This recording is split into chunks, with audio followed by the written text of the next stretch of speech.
The parsha this week is Parshas Shemos, the portion with Jewish people have gone into Egypt, and this is where the story of the suffering of the Jewish people in Egypt begins, and ultimately the Exodus. And the name of the book of Moses that we're reading, the second book of Moses, is Shemos, is called Shemos, but it's term the term used for it is the Exodus, which is it's ultimately leading to the Exodus from Egypt.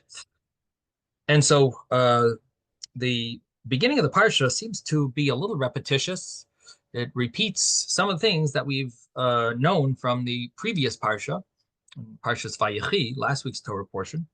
And so, in addition to that, the beginning of the parsha, the first letter is the letter Vav. Vav, of course, means and the word and generally means continuation from whatever it was talking about previously. It says this, not only this, and that, and something else. So it's a continuation of the previous parsha. So these are the issues that the Ohr Hachaim is dealing with.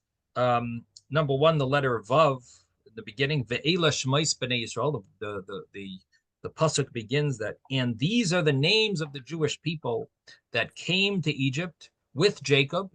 Each person with their household came. So the fact that it uses the word vav implies like it's somehow continuing and connecting to the previous portion or portions that we read in Bereshis, and in what sense are we continuing? So the first point that the Ohr Hachaim makes is that the extra vav is teaching us that not only was Abraham, Isaac, and Jacob righteous, but also the tribes, the Shvatim, the tribes, each of the 12 children of Jacob, they also were righteous. And that's the extra vav telling you that, and these also were righteous. And the Bnei Yisrael that came to Egypt, these also were righteous, just like their patriarchs, just like Avram, Yitzchok, and Yaakov, Maaseh Avos, just like the acts of the patriarchs were righteous. So also their children were righteous. And that would be the meaning of the letter Vav. So that's the first little insight that the Ohr Hachaim gives for the letter Vav. And then he says, the second thing he says is, you could also say, often the Ohr Hachaim loves to give more than one. Страшная пыль. Посмотри, ты же сидишь здесь. Loves to give more than one interpretation. And his second interpretation is that it's a continuation of the Golus that the patriarchs already began. And this is an interesting part of the story of the exile, that's the Egyptian exile, is the fact that we're supposed to be there for 400 years. And we count those 400 years from the time that Yitzchok was born. If you calculate it from the time that Yitzchok, Isaac, is born, it adds up to 400. Really, in practical terms, it was only 210 years, but in some type of a in some sense, it was considered from the birth of Isaac. We consider it an exile. Why? Because they didn't live in the land that was theirs. They lived in Canaan. Isaac lived in Canaan. His father Avram lived there, and they lived there in a land that wasn't theirs. It was under the rulership of the Canaanites, and it was considered like a partial exile. And so, not only did Avram, I'm sorry, not really, we don't count Avram's life, but from when Avram gave birth to Yitzchok, when he had Yitzchok, because when Yitzchok was born, from then we count the exile started from there, and the exile continued. And these are the names of the Jewish people, the Bnei Yisrael, that came to Egypt and continued the exile. So the letter Vav, again, what we're explaining is why is there a letter Vav in the beginning of this week's Parsha? The Vav normally attaches the previous sentence or previous portion or previous few portions to this portion. Why is the letter Vav here? Attaching it to the previous thing. So the first thing we said was to emphasizing the righteousness of all of the children of Jacob, that they all were tzaddikim, just like the patriarchs. And additionally, the Ohr Hachaim says it says Vav because it's emphasizing that just like Yitzchok and Yaakov were considered to be living in exile, so too the children continued that, and the time of the Golus really had started before, and this is a continuation of that of Golus, of exile. And so that's the letter. That would be the meaning of the letter Vav. Additionally, the Ohr Hachaim says you could say a third point, and that is that, and this is also an interesting idea, because the Ohr Hachaim really contrasts this with the fact that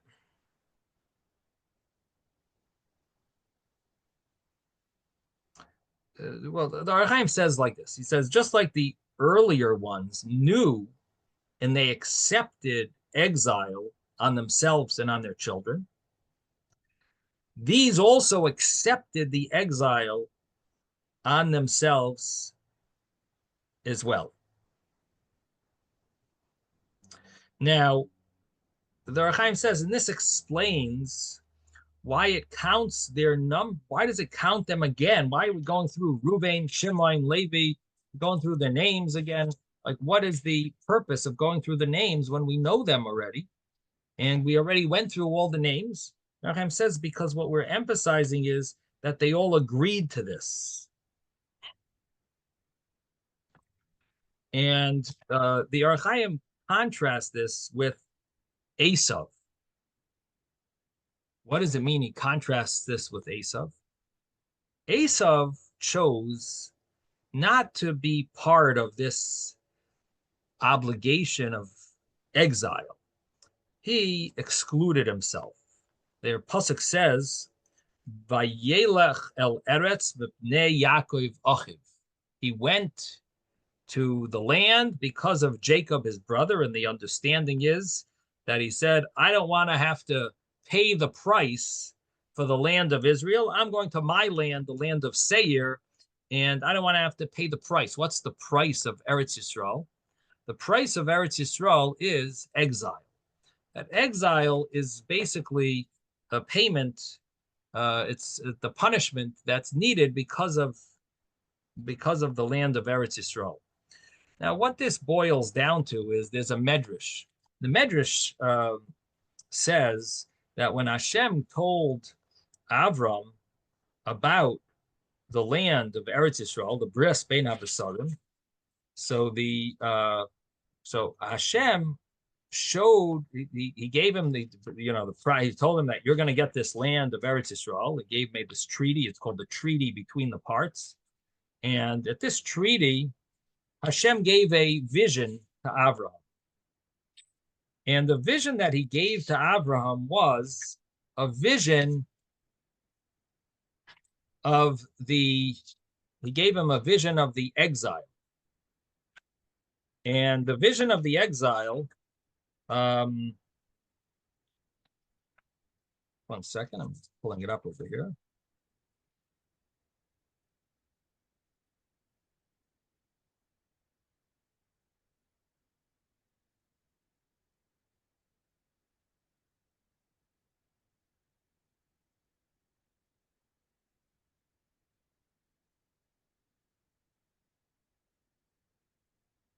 So he told him that, I'm going to punish the Egyptians. I'm going to punish, they're going to torment you, and I'm going to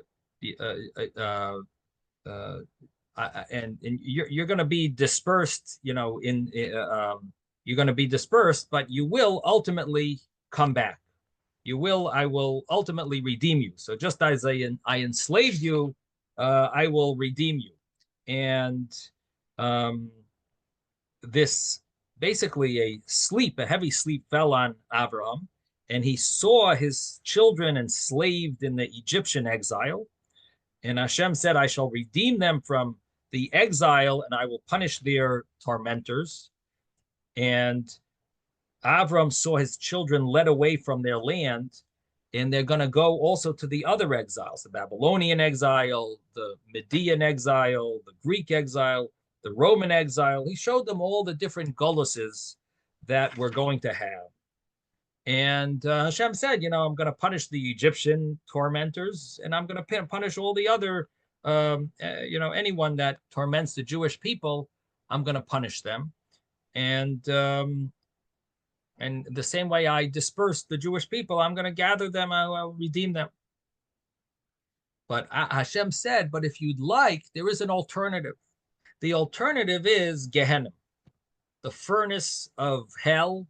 If you'd like, that could be used as a means of atonement, so that it's not just that I'm going to throw you, I won't throw you out of your land, but there'll be the Gehenna. That will be the other option, and instead of punishing you in this world, to punish you in the world to come. And instead of Olam Haba, you get Gehenna. And so Hashem said, I want you to choose, which one would you like?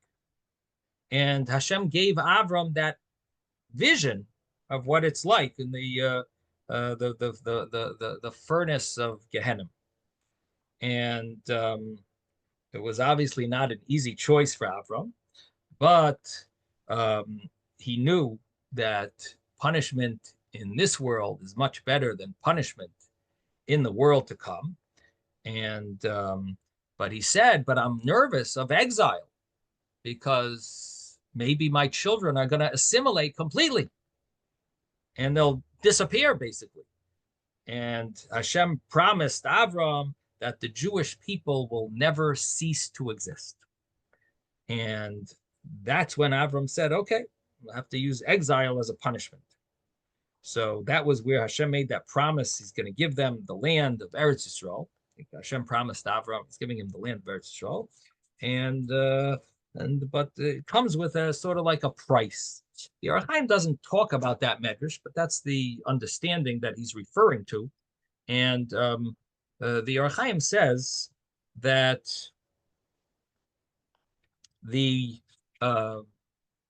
those that came into Egypt, those that came down to Egypt with Yaakov, they agreed to this, so to speak, punishment.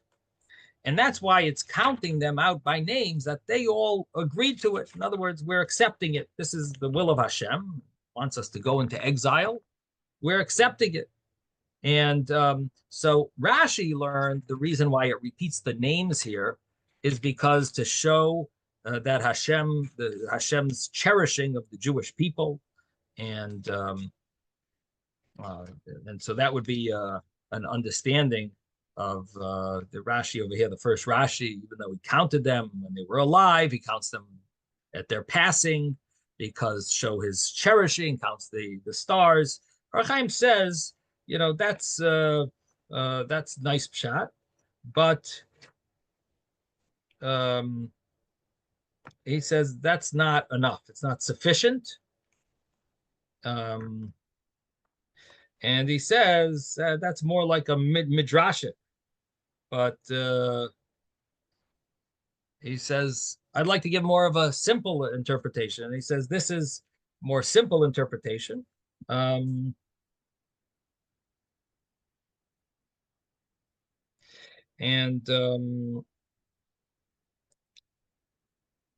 he says also, according to Rashi, it should have said after they all died, it should say their number. In other words, it should say their names. Here it says their names, and then it says Vayomas Yosef b'cholecha b'chol adarahu in verse 6, and it says their names in verse 4, 2, 3, 4, and 2, 3, and 4. So in other words, it should have said their names after that. After they died, it should say that they passed away, and count their name, count them again, because Hashem cherishes the Jewish people. That would be so. That's the Ohr Hachaim's question on Rashi's interpretation. So the Ohr Hachaim wants to give another interpretation that maybe will answer that, and that is that he says that according to the way we're explaining it, that they all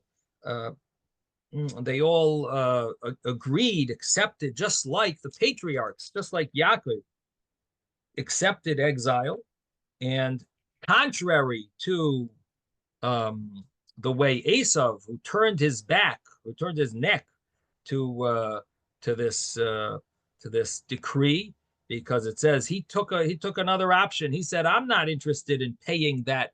I'm not interested in paying up that expense, that loan, that obligation of exile. I'd rather not get Israel, and I'm taking a different land." And so he didn't want to pay that debt of exile, and therefore he took his land, the different land of inheritance. But the Jewish people, we are the ones who accepted that debt of exile, and so that's what it means. These are the names of those that came to Egypt, meaning that they accepted the yoke of exile, and they came with Yaakov, meaning together with Yaakov's agreement for exile. They also agreed. They also came along with the same intent to pay the debt of exile. And it goes through each one that they all agreed. And then it says, and that's why it says Haboim, that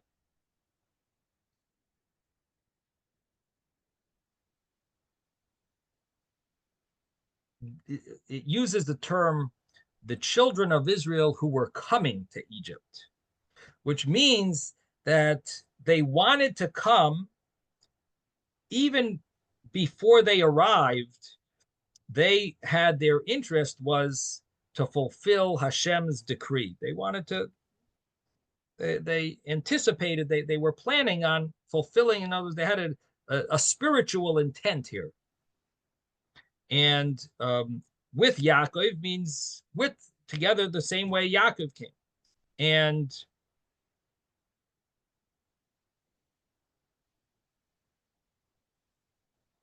And he says this is the proof that they wanted to come. It says, Ishu Beisai Ba'u. Each one with their household came. And if they had come just to get rid of the famine and not to pay the debt of exile, so they would have just come without, coming with their whole household. They would have come, or come temporarily, and they would have gone back to go back to Eretz Israel afterwards. The fact that they came to stay shows that they wanted to fulfill what they felt was paying the debt of exile, and that's what they understood was Hashem's will, and they agreed to go for it. And so that explains why it says all the names here. It's an interesting insight, because what it's emphasizing is that there's like this debt that we have to pay Hashem for the land of Israel, and that's the debt of exile, and it seemingly has to do with the fact that we get kicked off our land whenever we don't deserve to be there. And it's a little unclear how this works. Like, why did we need to go to Egypt and have the exile then before we really, it's not like we sinned yet. What sin did we do that we needed to already start? I would understand the exile, the Babylonian exile, the Roman exile, the Greek exile. Each of these exiles that we suffered from, there was already sin involved. It's a little vague here. What the sin? Why did we have to go to Egypt at this point that we're almost like getting kicked out of our land? when we actually weren't given the land yet. So why is there this exile? Exile was from the Medrash. It seemed like that's the cost of the having the land of Israel, is that if you sin, you'll get kicked off. Why is there an element of exile even beforehand? So we'll soon see another insight from the Ohr Hachaim. It's going to talk about the deeper meaning of the exile of Egypt. At this point, it sounds like this is part of their shtar choiv, their responsibility to go there. It sounds like it's connected to getting kicked out of the land, but that makes it a little hard. So we're going to soon see an insight that gives us a whole new understanding.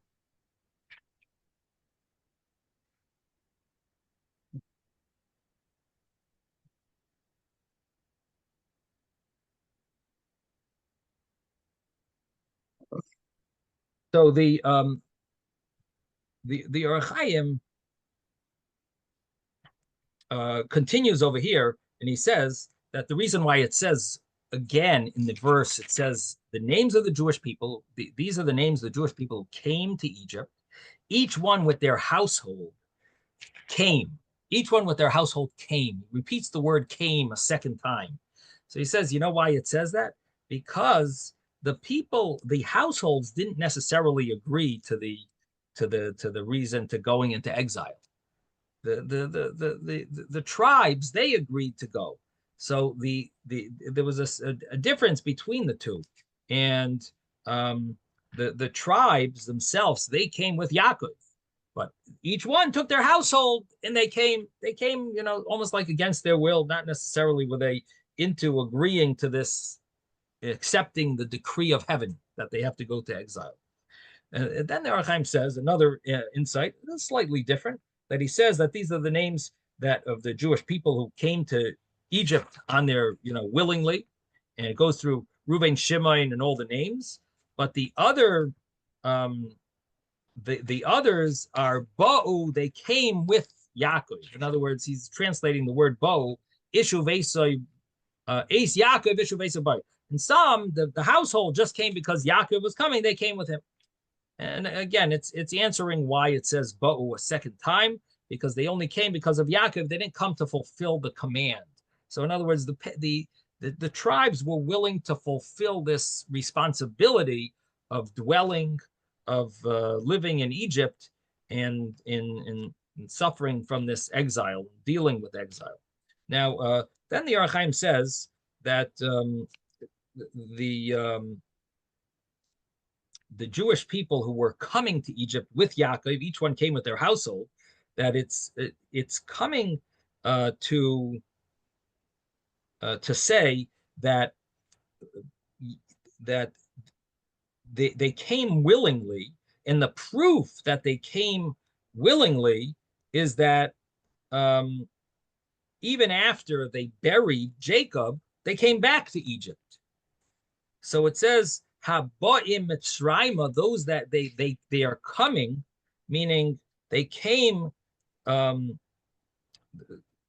other words, they initially came with Jacob, and then it says after they buried Jacob, after Jacob passed away, after Yaakov died, so they went to Israel and buried him, and then it says they returned to Egypt, each one with their household, showing that that they were willing to accept this decree of heaven, so to speak, that they came even after they had no reason really to come.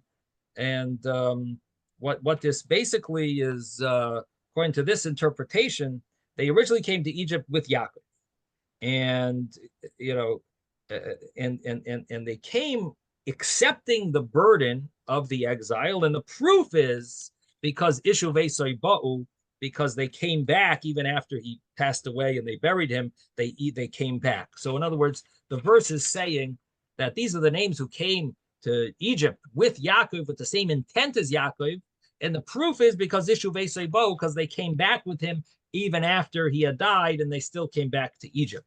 And the pasuk then goes through the names because showing that they don't fall far from the tree, and they're just like Yaakov, and they're fulfilling, accepting the decree of Hashem. So the Ohr Hachaim in Parshas Vayigash, he goes into this, and this is what I was mentioning earlier, that he says Hashem told Yaakov, he says, "Don't be afraid. I'm going to make you a great nation over there." And the question, of course, is, well, what does it help when you tell someone, "Don't be afraid"? Don't be afraid. You're talking against their emotion. If they're feeling afraid, your words saying "Don't be afraid" is basically meaningless. So Hashem told Yaakov, "Don't be afraid." But what does that help if he's feeling fear? And what fear did he have? And if he did have the fear of exile, what does it help when you tell him don't be afraid? He's afraid of exile. He's going to exile. And if Hashem was saying you're not going to have exile, it's not true. They did have exile. They had a part back-breaking labor. And then it says, L'goy Godol, you know why? Because I'm going to make you a great nation. So is that an answer to not having fear of exile? Just because he's going to make him a great nation? And how does that answer it? You could make me a great nation here. Why does that have to go there to be a great nation? And also, why does it say Lagoy, for a great nation I will make you? It could just say I'm gonna make you a great nation. So because of all these questions, and it would benefit you if you had a chumash in front of you and you understood each little detail and nuance of each of the way the wording of the pasuk is, but the concept is very understandable why the Ohr Hachaim is bothered with these questions. And the Ohr Hachaim says that the verse is explaining that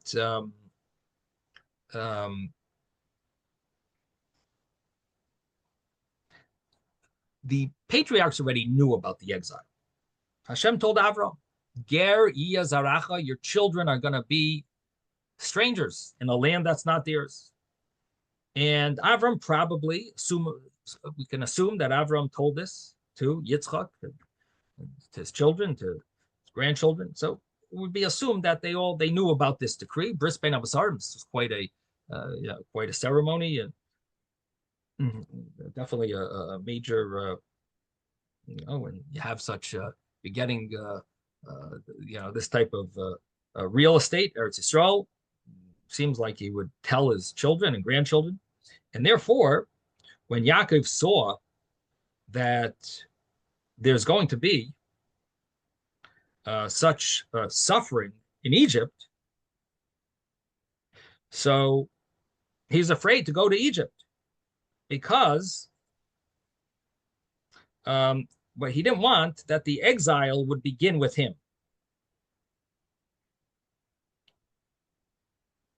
He didn't want that. He didn't want that it should begin with him. He was also afraid that he'll be buried in Egypt. And that has its own issues of Egypt being in such a land that he'll be worshipped. He was very concerned that to be buried there as well. So he had these two concerns. Number one, he didn't want the exile to start with him. He didn't want to be buried there. So Hashem said that I am Hashem, God of your father, and the same way your father did not taste the. Did you want to say something, Avram? Okay, the same way your Yitzchok did not experience exile, even though he was officially part of the 400 years of exile. So you also won't taste exile. And even though you're going to go to Egypt, you will not be enslaved. You're not going to taste it. And now Yaakov thought that maybe he'll return after the famine ends, and if he sees after he sees Yosef, so he thought maybe they'll be able to return.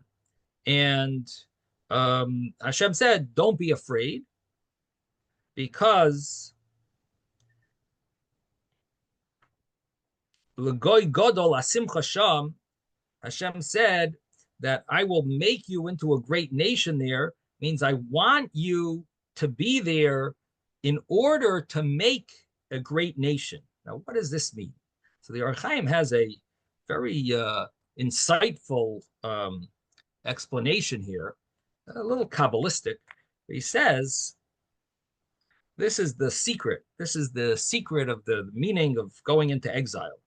And this is where, I must say, if you didn't feel like you're going to have what to walk away with here, you're going to have some a beautiful insight into the exile of Egypt.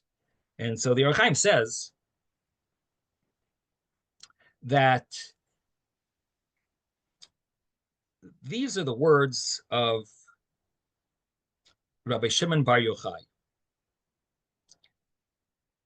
and his Anshe Soida, the people of his, of his secrets, of his of Kabbalah. He said the reason for the exiles of the Jewish people is in order that we're going to draw from the exile the portions of holiness that are scattered among the branches of the impurities in the countries of these exiles. So we're gathering these like sparks of holiness, but the term he uses is chelkei hakadusha, portions of holiness that are scattered in these countries. And he says, since Egypt was full of idols, and it was the place of the most impure place. In fact, our rabbis tell us, somewhere the Ohr Hachaim doesn't mention this, but the rabbis tell us that the whole world is like a body. And each country has a certain limb on the body. It says Egypt was considered the private part of the body of the world. So you can imagine the lowliness, the impurity of Egypt. And it says this place of impurity and idols, it was a place where the most numerous and most powerful aspects of holiness had been trapped by the forces of impurity. And the forces of impurity attack people, that they question your faith, and they also attack you by enticing you with physical enjoyments and temptations. And the greater the level of impurity, the greater the aspects of holiness that are contained in it. And I think the reason for that, which I've seen in other places, is that the impurity attracts itself to holiness. It gets it, it absorbs, it tries to latch on to holiness. That's the source of life. And it tries to latch on to be able to keep up its, to live off absorb some type of life from there, from the holiness. So whenever there's holiness, that's where the impurity runs to. Now we needed to go to exile because we needed to go to Egypt because we want to save these portions of holiness. And this happened. Where did this whole thing with holiness getting stuck into the evil, the impurities? The impurities are attaching themselves to that. The holiness is there. Where did that all come from? It all came from the sin of Adam Harishon, the primordial sin. That's where it says the evil maidservant gained power over sparks of holiness. And the eyes of all the Jewish people are supposed to be focused during exile on this idea that we're liberating, we're freeing these sparks of holiness, and that's what our task is. And each land that the Jewish people are exiled to is a certain holiness there that we are meant to elevate and connect to and redeem and free them from being trapped. And really what this is saying, this idea, is the whole concept of like hostages, that we're trying to free spiritually. We're freeing these Jewish hostages in the world. That's really what the whole exile is about. And especially in the Golos Mitzrayim, in the Egyptian exile, where it had the most sparks of holiness, were there. And the eyes of all the Jewish people are meant to be focused on this. And so the sages continued this idea, and they said that the Jewish people who left Egypt, they stood at Har Sinai to receive the Torah. Those are the people whose souls were formed from the sparks of holiness that were trapped in the klipa, in this impurity in Egypt. So now we've just come around, sort of gotten the most important juice out of this insight, and that is that we went to Egypt. What do? We were, by doing Torah and mitzvahs, by fulfilling Hashem's commandments, we were extracting these portions of spirit, sparks of holiness. And these sparks of holiness, or these portions of holiness, were souls that we freed, and they were born to us in Egypt, and they are the ones who left Egypt and were able to receive the Torah. So these are these high level souls. They were formed from the sparks of holiness that were trapped there in Egypt. And when Moshe says, "Who is this great nation?" Ashel Elokim Krat Hashem is close to them. When Moshe speaks about this great nation, he's talking about the nation that left Egypt. And he's talking about the sparks of holiness that we rescued from the impurities, and they're called the great nation. And the great nation is the term used in Parshas Vayigash as well. L'goy gadol asimcha sham, for a great nation I am placing you there. In other words, I am putting you in Egypt for you to make this great nation, meaning to save, redeem those souls that will become a great nation. I'm putting you there to make those into a great nation, that they're not just going to be portions of holiness stuck inside impurities, but you're going to redeem them, you're going to save them, and they're going to be freed from the impurity, from the levels, from the powers of impurity that are holding on to them, the forces of impurity that are holding them hostage. You're going to free them and make them they're going to become people. They're going to become the generation that left Egypt and stood at Har Sinai to receive the Torah. And this is what Hashem was saying when he spoke to Yaakov,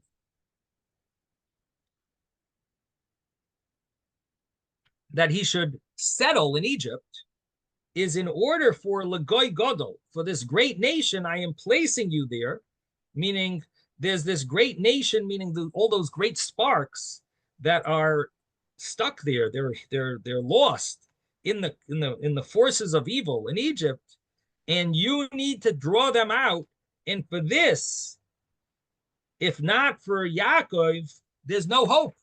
They're not going to. If not for you, we won't be able to accomplish this. You need the intense holiness that you have, Yaakov. Only you will be able to draw out these branches of holiness that are trapped there, and no one else will be able to do that. And this is why it says Yaakov didn't die until he saw 600,000 descendants. Now, of course, it doesn't mean literally. He didn't see 600,000 descendants before he died. He started with 70 people, and he only lived in Egypt for 17 years. So what does it mean? He didn't die until he saw 600,000 descendants. It means that he saw these souls, these 600,000 souls, that the 600,000 souls were ended up in Egypt. They suffered in Egypt in what's called the Ohr Habarzel, the iron crucible of the Egyptian exile, oppression, and they left purified. But the meaning is not that they were born yet, but he was able to draw them out from their forces of evil. That's what it means that he saw them until he saw these 600,000 descendants, means these souls that he was able to free. Of course, they ultimately became his descendants, and they ended up, after going through the Egyptian crucible, the iron crucible, they were able to be purified and ready to receive the Torah. Just like the iron crucible, it purifies the metal. So the same thing is they had to go through that. Yes, David.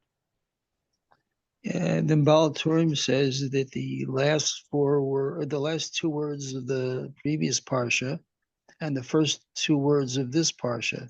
So it ends by Yirbu Ma'od, and then it says Vayichi Yaakov.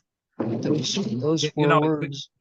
Could I just finish this thought, because it's over in like two things, because this is a new idea. Is that okay if I just finish? I was just I didn't totally finish this this insight. Is that okay if you'll explain? Yeah. Sure. Okay. So just to conclude over here with this insight,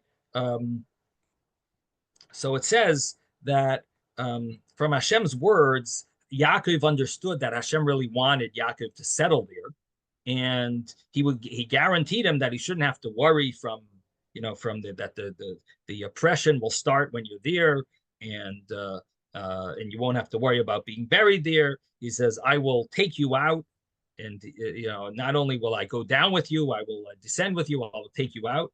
And so therefore Yaakov went to Egypt knowing this idea that he's going there, even though it's ultimately going to be a terrible suffering in this Egyptian exile, but it's ultimately to save all these hostages.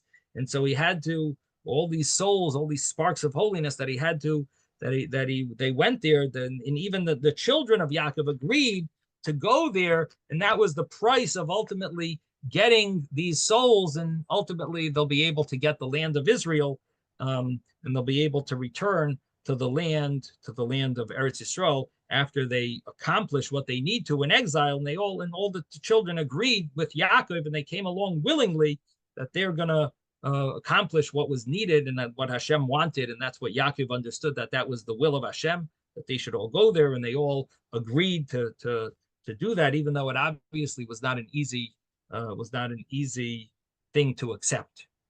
Okay, so that concludes this thought. Yes, David.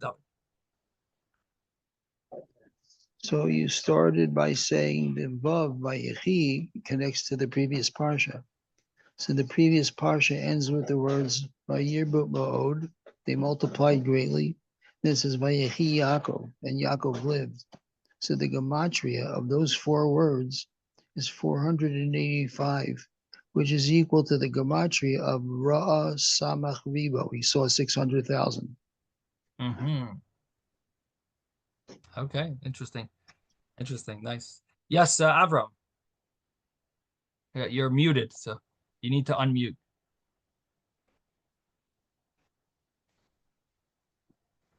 I've heard it said that the sparks of light are the converts, as they're trapped there and they convert, and then the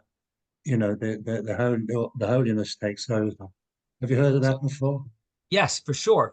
That's an additional point of the spark. In other words, it goes hand in hand with this. In other words, not only are there sparks spread out in these locations, but it also means that we are going to draw those sparks of holiness, those non-Jews that are going to convert or become attracted to Judaism. So in other words, we kadei sheitoisvu aleiham gerim. It says the Jews didn't have to go to exile only in order to gather gerim, which is converts. That's why we have to go to Israel. But we go outside of it. That's why we have to leave Israel to go. That's why we had to go to exile in order to grab these converts. So now when you say that, generally the literal meaning is real converts. But the deeper meaning is not only to get converts, because we actually push away converts initially. And of course, if they're sincere, we want them, but we do push them away. But so the deeper meaning is that it's not only to get the converts, but it's to get these gerim, these sparks that are going to join. So in other words, it's really both. It's the sparks and the converts, which really go hand in hand with gathering them together to connect them to holiness where they belong, free them from where they were, and attach them to holiness, and then we're able to complete our mission in gathering these sparks. So you're right. The Gemara, the literal meaning of the Gemara, Kadeshi Toisfu Alehem Gerim, means that it's in order to gather converts. This is the deeper meaning that's brought in Kabbalistic writings, that it means the sparks, and they're both correct seemingly. In other words, they're not exclusive. They basically are the same idea, that bringing a non-Jew in is also part of bringing sparks together. Yeah, thank you. Yeah, thank you. Yeah, good point. So okay, so we've just seen the Ohr Hachaim's insight about the children, the children of Yaakov agreeing, maybe not the whole families, maybe it's hard to agree to such a concept of exile, but the fact that the tribes agreed, just like Yaakov, they wanted to fulfill this mission of gathering these sparks. Now,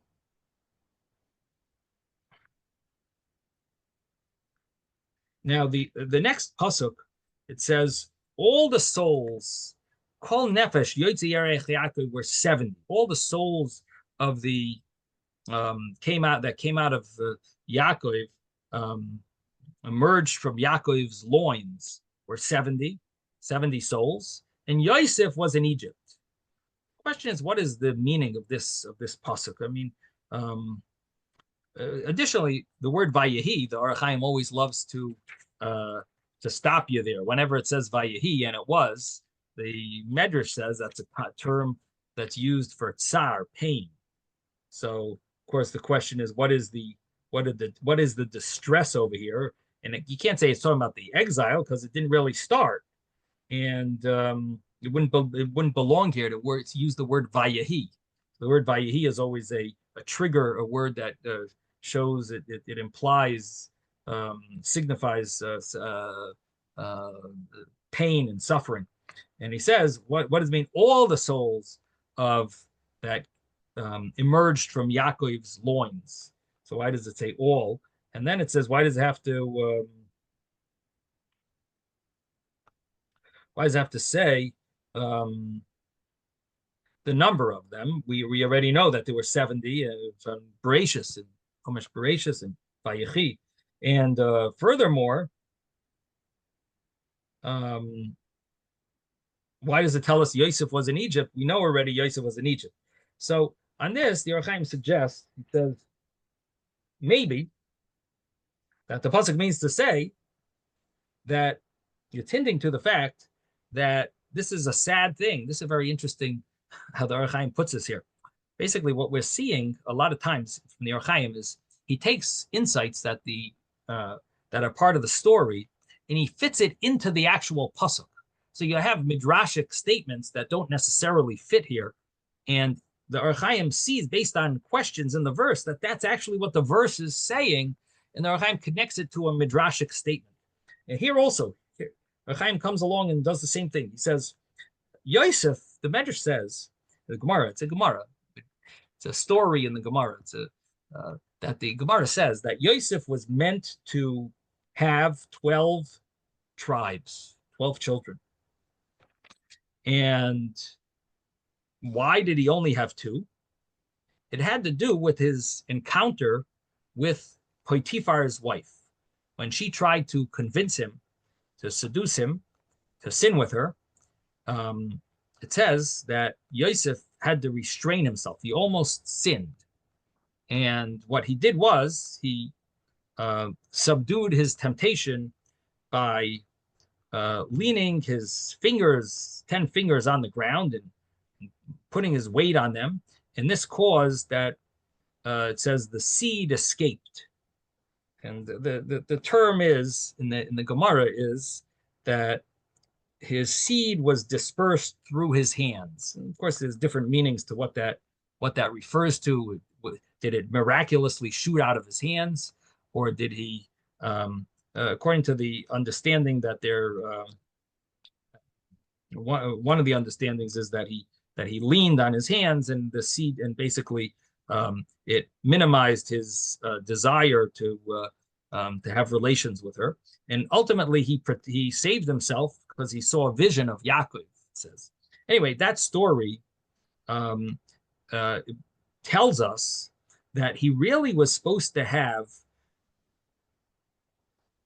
12 children, because he ended up having 2 children, plus those 10 would have been 12. And this is the reason why the pasuk says Vayehi, like a sad. It was sad. These are all the people who came out of Yaakov's loins was only 70, meaning it should have really been 80. Because Yosef was supposed to have another 10 children. He only had 2. He should have had another 10. But because of that, because of his, he didn't sin, but he almost sinned with Potiphar's wife. That caused that he did not merit to have all 12 children, only 2. And that's why it says Vayehi, a term that refers to tsar, pain, because that Yaakov only had 70, where he really could have had 80. And it says it says how much they had. They had 70. And why did he only have a 70 and not more? It says V'Yosef haya b'Mitzrayim, because Yosef was in Egypt, and he ended up encountering this situation. And because of that, it caused that there was only 70. There was only 70. So here you see. Rabbi, what verse are you up to? Verse number 5. Verse 5 in Shemos. Parsha Shemos. So that's this week's parsha.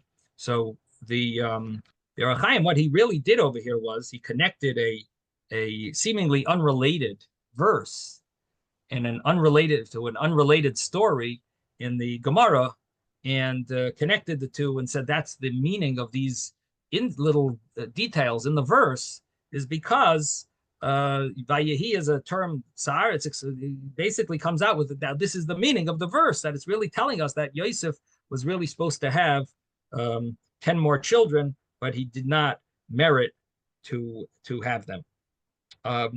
Now, the Ohr Hachaim has another lesson, he says.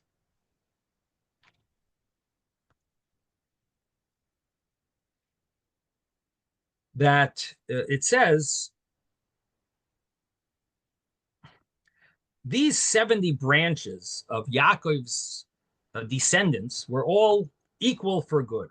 No difference between them. They were all tzaddikim. They were all chachamim, wise. They were all loving to each other. And they were all like one soul. And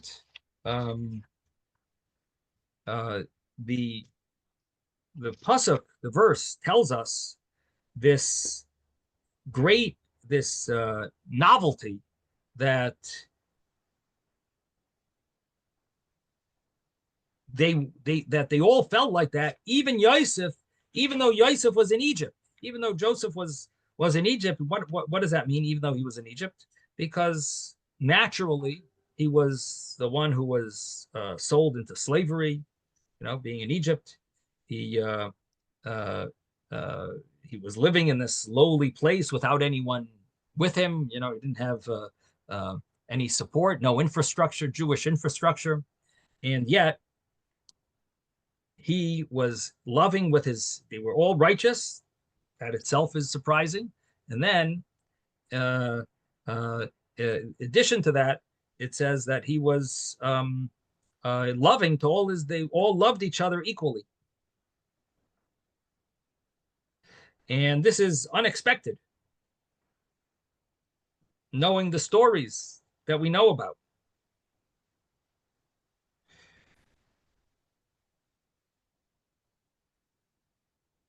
The brothers maybe had reason to be righteous. They were sheltered. Yosef was out there in the in the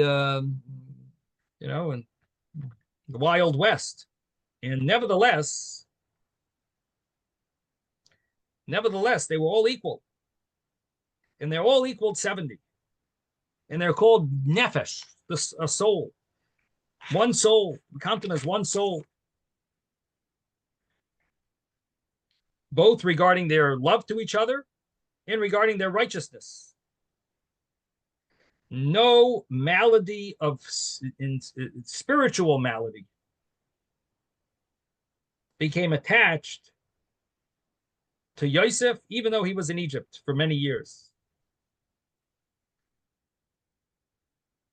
And the Ohr Hachaim writes about this when Yaakov saw Yosef, you could see from his face that he was spiritually alive.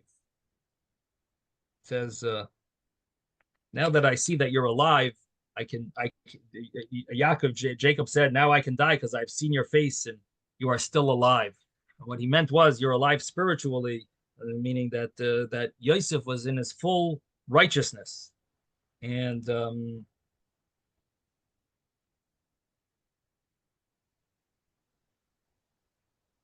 that's why it says all the people, and they were 70. They were all unified, equal, and so on. He doesn't answer with this why it says Vayehi, but he answers the call. He answers the other diyukim, the other insights. Or maybe he means to say Vayehi, that even after the pain, they all turned into, they were all righteous, even though there was all that pain in the beginning, Vayehi, the pain. But nevertheless, Kol Nefesh Yotzi Yerech Yaakov were 70, and Yosef was in Egypt, and he still was righteous. And so ultimately it led to this righteous. It led to ultimately they all were completely good with each other, loving to each other, and righteous. And then comes verse 6. Yosef passed away, and all his brothers, and all that generation. And here, what exactly is the verse coming to tell us?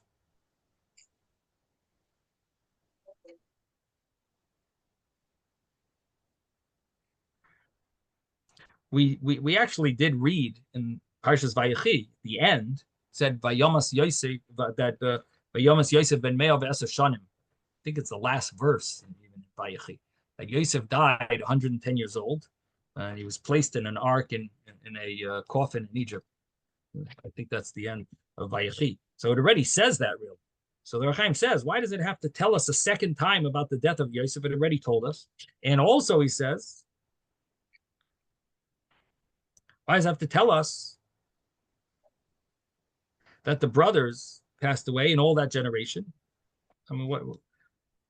And then it says that the Bnei Yisrael multiplied, and the verse 7 continues and says how the Jewish people, they multiplied and fruitful, teamed, increased, became strong, very, very much so. The land became filled with them. So what's the verse getting at? And he says that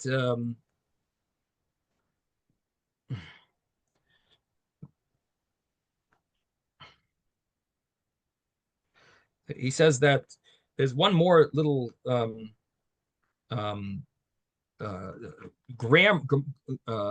grammatical change in the verse, where the verse should have said vayifru, vayishritzu, vayirbu, vayatzmu b'nei Yisrael. It should say the subject after the predicate.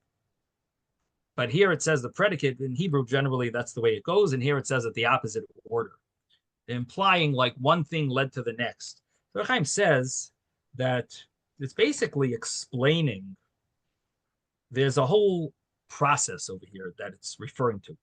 What led to the Egyptian enslaving us? What led to it? So he says there's 4 things. First of all, Yosef died.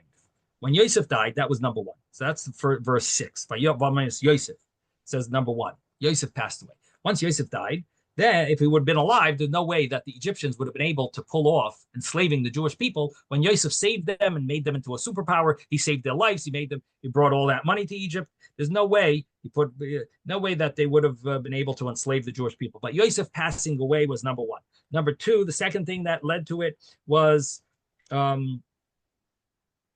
the V'chol Echad, his brothers, because they actually had a lot of respect for Yosef's brothers, as we find after they finished burying, when they buried their father in Israel. On the way back, it says the Egyptian noble people honored the Egyptian dignitaries honored the brothers.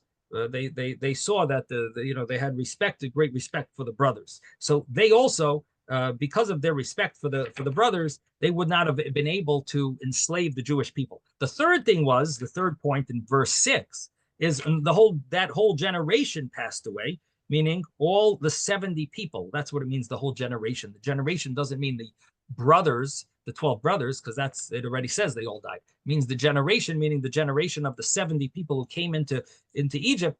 They all were also very important in the eyes of the Egyptians. And if they would have still been alive, the Egyptians would never have enslaved them. Or maybe they weren't so respected in the eyes of the Egyptians, but because of a different reason. They were considered B'nai Deah. They were quite knowledgeable, these people. They were a high level of intelligence, a high IQ. And the Egyptians would have never been able to trick them into this. The Egyptians used different tricks to get the Jewish people to work. One of them, they used a trick called perach. Perach is the word for backbreaking labor. But the Gemara says that it also hints to, it tells us how they did it. They used a soft tongue. They cajoled them into working by telling them it's voluntary. Show your allegiance to your country, and they tricked them into it. And then ultimately they stopped paying them a salary. They stopped giving them, they made them. They had all their names and addresses and social security numbers. Then they forced them into coming. So that was their trick, perach. So the earlier generation, the 70 people, they never would have fallen for this. They were very sharp, and they would have. And I'm not sure the reason. Maybe it's because the Avir Shel Eretz Yisrael Machpim, maybe because they came from Israel. It says the ear of Eretz Yisrael is very wisdom filled. It causes great intelligence. So it could be maybe that's why, or just because they were closer related to Yaakov. Somehow the Ohr Hachaim assumes that generation was they were brilliant people. They never would have fallen for any trick. And so these three reasons, that led to the ability for the Egyptians to enslave the Jewish people. Then comes the fourth thing, that the Bnei Yisrael were paru vayishratzu vayirbu, that they multiplied, that because we were multiplying at such great numbers, that caused the Egyptians to get affected and like jealous or nervous, or and therefore, together with the fact that we did not have Yosef, we did not have the brothers, we did not have the entire generation. That's how the Egyptians were able to enslave us, and that's how it led up to it, that the Bnei Yisrael ultimately we were enslaved because because we didn't have the protection of verse 6, and we also were causing jealousy from the Egyptians, which is verse 7. Okay, we're going to stop here. Sei gesund, everyone. Have a wonderful Shabbos if I don't see you. Otherwise, I'll see you tomorrow. Thank you, Rabbi. Rabbi. Thank you. Okay. Yeah.